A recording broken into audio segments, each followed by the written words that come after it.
Hello friends, welcome to Yodha Career Point. Today I am discuss to some important question of projectile motion. Good evening to all you, every students to present here. Okay, तो आज इस video में हम जो है आप लोगों को प्रक्षेप गति से संबंधित थ्योरी और न्यूमेरिकल को डिस्कस करेंगे जो air force, navy, SSC, CGL and other competitive exam जैसे काशी विश्वविद्यालय में कम्पिटिटिव एग्ज़ाम के थ्रू जब आप एंट्री लेते हैं उसके बाद पूछे जाते हैं, तो उस सभी को आज हम डिस्कस करेंगे। नेक्स्ट वीडियो में कुछ टेक्निकल इशू के कारण वीडियो नहीं बन चुका था, आज हम इसमें कंटिन्यू करेंगे। तो चलिए स्टार्ट करते हैं। पहला है रिलेशन बिटवीन, इसमें हम बात करेंगे कि रिलेशन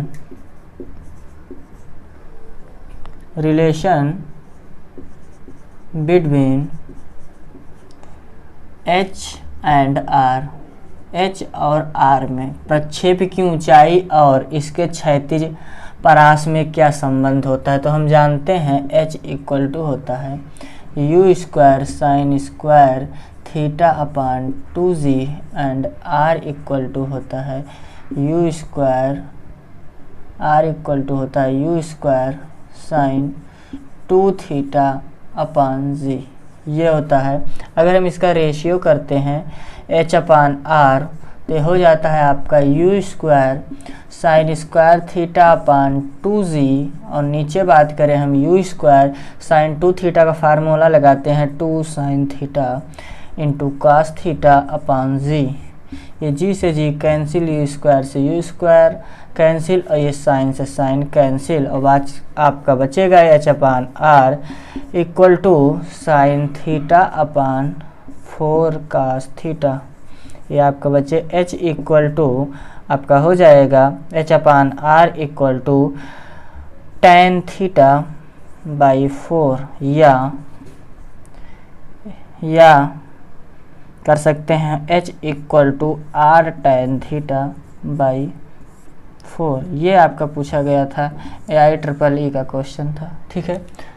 और आपका हम सेकंड बात करेंगे इसमें,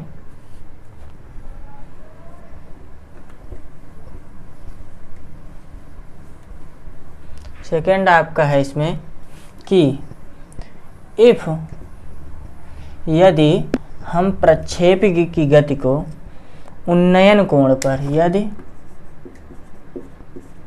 प्रक्षेप कोण को उन्नयन कोण पर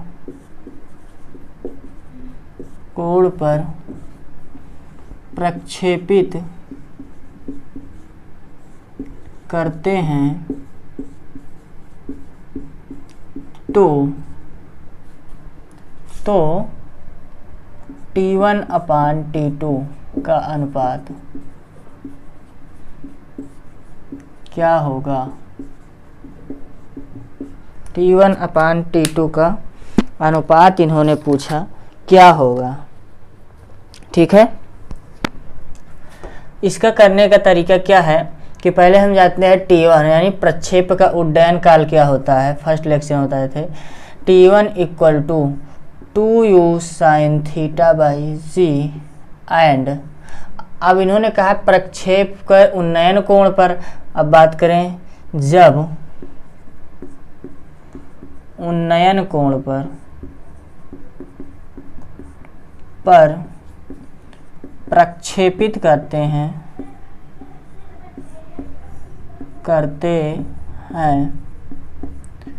तो theta equal to 90 minus theta. तो क्या कर देंगे T2 equal to 2U sine 90 minus theta by G, T2 equal to 2U cos theta by G।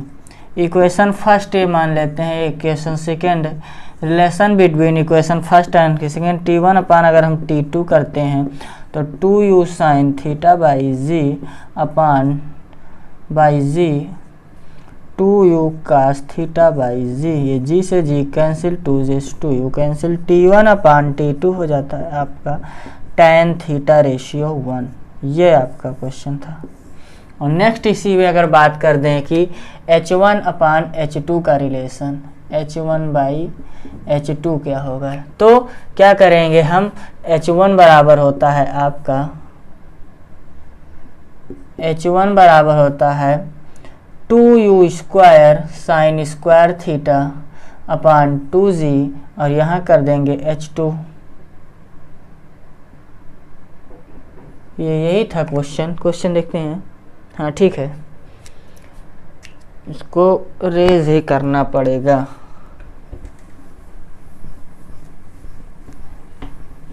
देखिए आगे, अगर यदि प्रक्षेप कोण उन्नयन कोण पर प्रक्षेपित किया जाता है 90 माइनस थीटा, तब H1/H2 का अनुपात क्या होगा।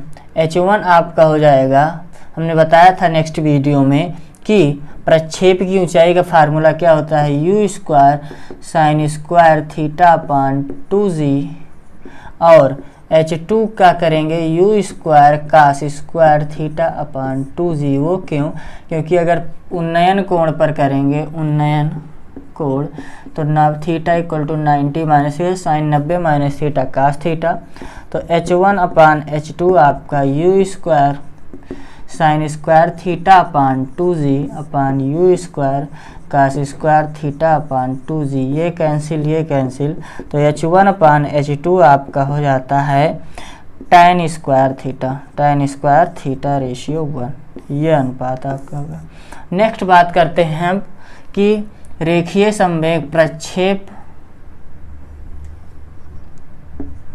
प्रक्षेप दिशा में रेखीय संवेग में परिवर्तन, रेखीय संवेग में परिवर्तन, पहले x अक्ष का घटक हम लेंगे, x अक्ष का घटक, तो ये आपका 0 होता है। अगर y अक्ष का घटक लेंगे, y अक्ष का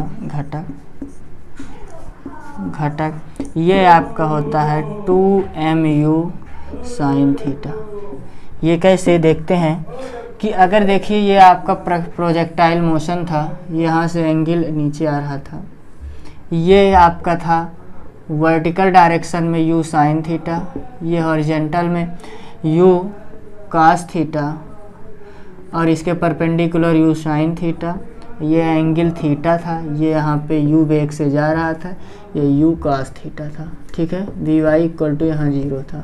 अगर इन्होंने पहले कहा अगर y अक्ष का घटक, तो y अक्ष का घटक अगर हम p इनिशियल करेंगे, px इनिशियल इक्वल टू क्या हो जाएगा आपका 2mu cos थीटा, और अगर अगर हम फाइनल करते हैं तो mu cos थीटा। अगर हम चेंज इन लीनियर मोमेंटम करेंगे, रेखीय संवेग में परिवर्तन, तो p final minus p initial घटा देंगे तो आपका 0 आ जाता है। अगर यही जो है y अक्ष की अगर हम बात करेंगे तो px इनिशियल इक्वल टू हो जाता है mu sin थीटा, क्योंकि y अक्ष की डायरेक्शन में जो है y sin थीटा है, और p अगर x फाइनल की बात करेंगे तो mu sin थीटा होता है। ठीक है, mu sin थीटा। तो अगर हम चेंज इन लीनियर मोमेंटम, अगर चेंज इन लीनियर मोमेंटम करते हैं तो p final minus p initial करेंगे mu sin थीटा माइनस, और एक माइनस पहले से है क्योंकि इसकी डायरेक्शन अपोजिट है, ये x में था, ये अगर y में था, अपोजिट डायरेक्शन में साइन माइनस, तो mu sin थीटा चिन्ह, अगर साइन को हम खोलेंगे तो ये 2mu sin थीटा। ये लीनियर मोमेंटम में परिवर्तन होता है। अब हम आगे बात करेंगे एयरफोर्स नेवी अन्य कॉम्पिटिटिव एग्जाम में किस तरीके से क्वेश्चन पूछे जा सकते हैं। पहला क्वेश्चन है आपका कि पहला क्वेश्चन है यदि पानी का एक फव्वारा, कह रहा है कि यदि देखिए पहला क्वेश्चन है, यदि पानी का एक फव्वारा, क्वेश्चन नंबर फर्स्ट, यदि पानी का एक फव्वारा अपने चारों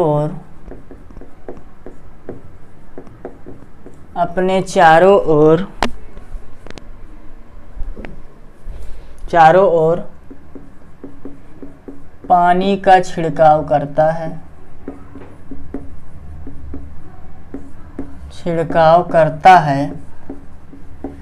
वह पानी का वेग, इन्होंने कहा पानी की वेलोसिटी वेग v है, तो वो पानी, वो छिड़काव जो फव्वारा है, फव्वारा कितना एरिया घेर रहा है, घेरा गया क्षेत्रफल, ठीक है।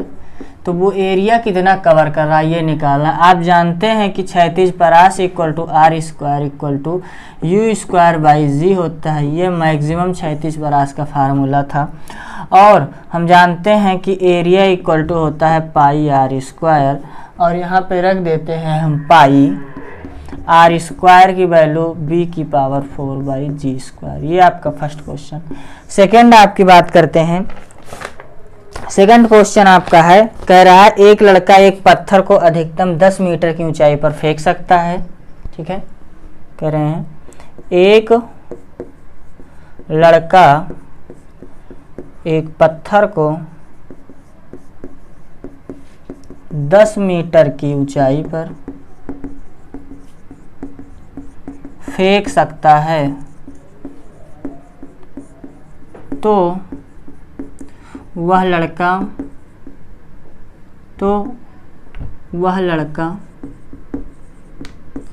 उस पत्थर को अधिकतम कितनी क्षैतिज परास पर फेंक सकता है, कितनी क्षैतिज परास पर फेंक सकता है।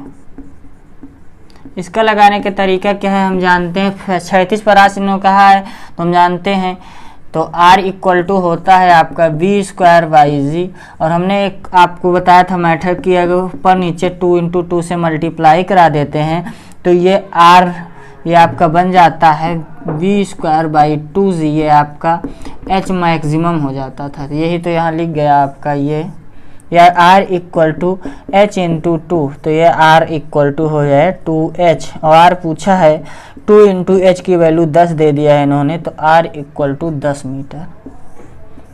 ये आपका ये relation between h and R में था, मैक्सिमम वेलोसिटी और मैक्सिमम हाइट का, ठीक है। नेक्स्ट बात करते हैं हम। नेक्स्ट क्वेश्चन आपका कह रहा है कि प्रक्षेप की गति में, कह रहा है कि अधिकतम क्षैतिज परास के लिए परिक्षेपण कोण कितना होना चाहिए। अधिकतम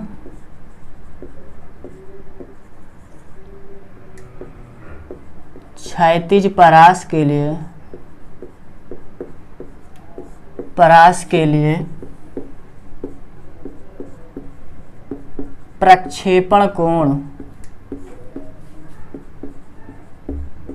क्या होगा, और ऑप्शन इन्होंने दिया है पहला 45 अंश, सेकंड दिया है 90 डिग्री, थर्ड दिया है 60 डिग्री, फोर्थ दिया है इन्होंने 30 डिग्री। तो ये 45 डिग्री मैंने पहले ही थ्योरी में बताया था, ठीक है। और फोर्थ क्वेश्चन आपका है, कह रहे हैं एक हवाई जहाज 0.5 किलोमीटर की ऊर्ध्वाधर वृत्त में चक्कर लगाता है। एक हवाई जहाज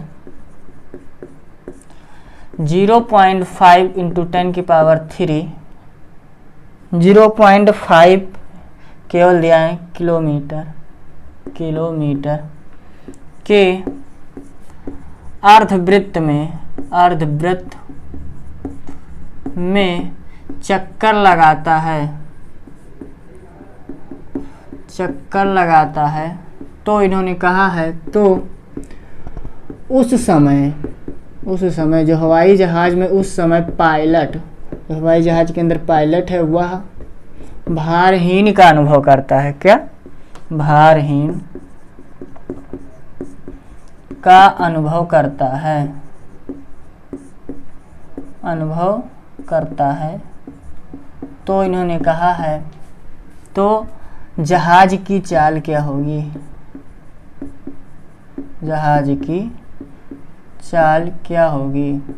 ये क्वेश्चन यहाँ पे पूछ लिया गया है। प्रोजेक्टाइल मोशन और सर्कुलर मोशन में भी पूछ सकता है। Circular motion T equal to होता है under root B equal to चाल, B इक्वल टू होता है 2 + 3 cos थीटा, बाहर से GL होता है। अगर ये अधिकतम कह रहा है कि जहाज जो है अर्धवृत्त में चक्कर लगा रहा है, यहाँ पे एक छोटा सा और टॉपिक रहेगा। यहाँ पे 0.5 kg के अर्धवृत्त में उच्चतम बिंदु पर चक्कर लगा रहा है। ठीक है, उच्चतम बिंदु की बात करें तो थीटा इक्वल टू 180 रखेंगे, तो ये आपका हो जाएगा 2 + 3 cos 180, बाहर से GL और cos 180 की वैल्यू -1, तो ये आपका आ जाए 2 - 3 GL। तो आपका फार्मूला बन जाएगा V equal to under root GL, या बात करें V equal to under root GR की, तो V इक्वल टू G की वैल्यू 10 × R इन्होंने दे दिया है आपका 0.5 किलोमीटर, ये आपकी कैंसिल, तो V इक्वल टू आपका अंडर रूट 5। ठीक है, ये क्वेश्चन था आपका। नेक्स्ट बात करेंगे हम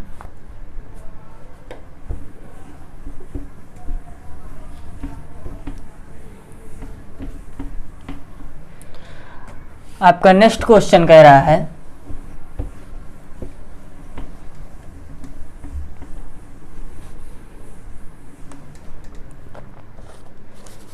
नेक्स्ट क्वेश्चन है कि एक पिंड का आरंभिक गतिज ऊर्जा,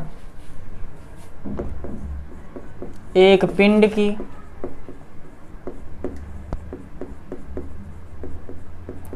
आरंभिक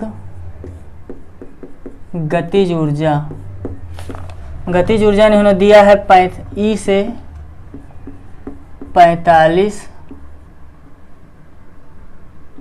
45 अंश के कोण पर प्रक्षेपित करता है। उच्चतम बिंदु पर इसकी गतिज ऊर्जा क्या होगी? उच्चतम बिंदु पर काइनेटिक एनर्जी गतिज ऊर्जा क्या होगी? आप जानते हैं कि उच्चतम बिंदु पर गतिज ऊर्जा जो होती है, पहले हम अगर आरंभिक गतिज ऊर्जा परिक्षेप की क्या बोलते हैं उसे हम कर दें, क्षैतिज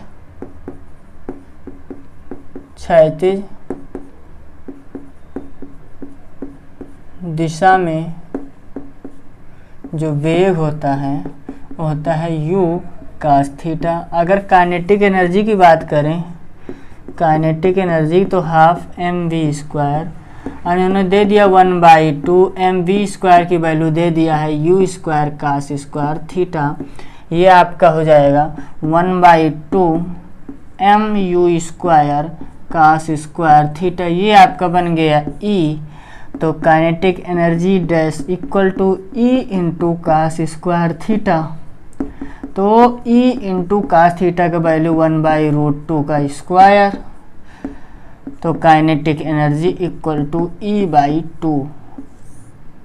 ठीक है, काइनेटिक एनर्जी के E/2, ये आपका आंसर होगा। और नेक्स्ट क्वेश्चन उन्होंने कहा है यदि दो पिंड A और B को समान गतिज ऊर्जा से, नेक्स्ट कह रहा है यदि दो पिंड A व B को समान गतिज ऊर्जा से थीटा से 90 - थीटा पर प्रक्षेपित किया जाए तो कहा है इन्होंने, तो उड्डयन काल का अनुपात क्या होगा? तो T1/T2 क्या होगा, यानी उड्डयन काल का अनुपात क्या है। ठीक है, तो हम जानते हैं कि T1 इक्वल टू होता है 2u sin theta by ji, and उन्होंने कहा है कि यह जो है 90 माइनस थीटा पर प्रक्षेपित करते हैं, तो T2 इक्वल टू आपका 2u sin 90 minus theta upon g. तो ये आपका T1 अपान अगर हम T2 करेंगे 2u sin theta by ji and 2u cos theta by g, ये आपका कैंसिल, तो T1 अपान T2 हो जाएगा tan थीटा रेशियो 1। ये आपका क्वेश्चन था, ये आपका पूछा गया क्वेश्चन एयरफोर्स में था, सितंबर बैच 2019। ठीक है, आगे बात करते हैं हम नेक्स्ट क्वेश्चन की।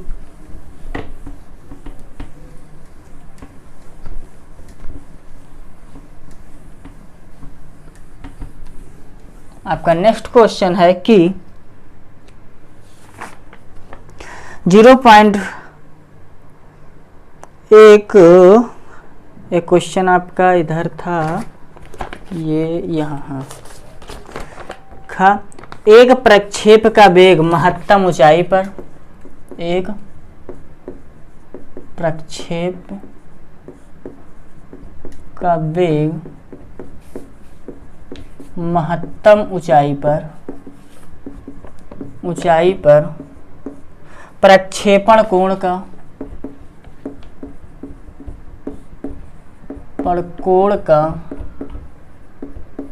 प्रक्षेपण कोण का आधा होता है,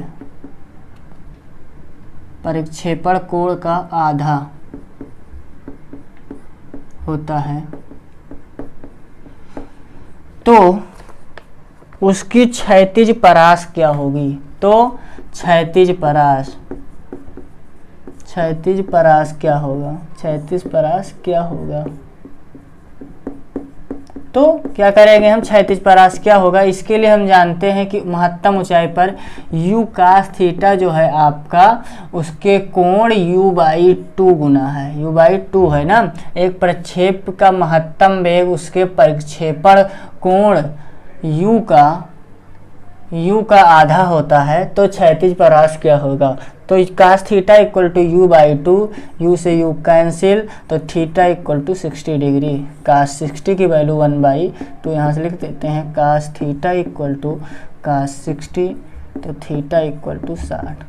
और हम जानते हैं कि क्षैतिज परास r equal to u square sine 2 theta by g होता है। ठीक है, अगर यहाँ पे हम इसकी वैल्यू पुट कर देते हैं तो r equal to you square sine 2 into 60 by g, तो r equal to you square sine 120 by g, तो r equal to you square sine 90 plus 30 cos 30, तो ये आपका हो जाता है u square cos 30 upon g, r equal to you square cos 30 के value √3/2 by g, ये आपका आंसर।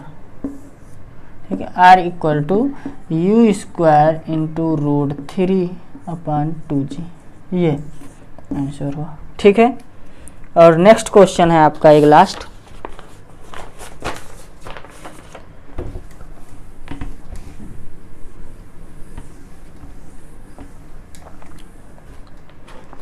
उन्होंने कहा है कि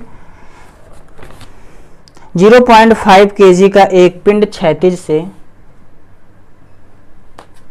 कह रहे हैं नेक्स्ट है कि 0.5 kg का एक पिंड क्षैतिज से 30 अंश के कोण पर 30 अंश के कोण पर कोण पर 98 मीटर पर सेकेंड से 98 मीटर पर सेकेंड के वेग से गुरुत्वीय बल के अंतर्गत फेंका जाता है। करें गुरुत्वीय बल के अंतर्गत फेंका जाता है, गुरुत्वीय बल के अंतर्गत फेंका जाता है। तो कह रहे हैं कि पृथ्वी से टकराने पर इसका संवेग, पृथ्वी से टकराने पर संवेग, तो इन्होंने पूछा है चेंज इन लीनियर मोमेंटम। ठीक, चेंज इन लीनियर मोमेंटम। हम जानते हैं चेंज इन लीनियर मोमेंटम, ये x था, ये y, ये x ये y। इन्होंने कहा पृथ्वी से टकराया नीचे तो y डायरेक्शन में, फार्मूला हमने बताया था, ये होता है आपका mu 2mu साइन थीटा। ये होता है चेंज इन लीनियर मोमेंटम। नीचे पृथ्वी की डायरेक्शन में फेंक रहा है तो y का डायरेक्शन। ठीक है, तो 2 इंटू m का मान 0.5 इंटू u का मान 98 इंटू साइन 30। ठीक है, sine 30, 2 into 0.5 into 98 into sine 30 की वैल्यू 1/2, ये कैंसिल, 0.5 यानी करेंगे तो 5 8 40, 0 5 9 45, 4 49, 1 अंक पे 10, 1 2 अंक पे दशमलव, ये आपका आंसर होगा। ठीक है, तो ये रहा आज से प्रक्षेप गति का थ्योरी और ये एग्जाम्पल कुछ आपके जिस तरीके से एयरफोर्स, नेवी, एनडीए थ्रो में पूछे जाते हैं। मिलते हैं नेक्स्ट वीडियो में। नेक्स्ट वीडियो में हम मिलेंगे एक न्यू टॉपिक लेकर, जो जिसका नाम है आपका एक बीमीय गति। ठीक है, एक बीमीय गति, 1 डायमेंशनल मोशन। ओके, तो आज के लिए इतना ही, मिलते हैं नेक्स्ट वीडियो में। जय हिंद, जय भारत।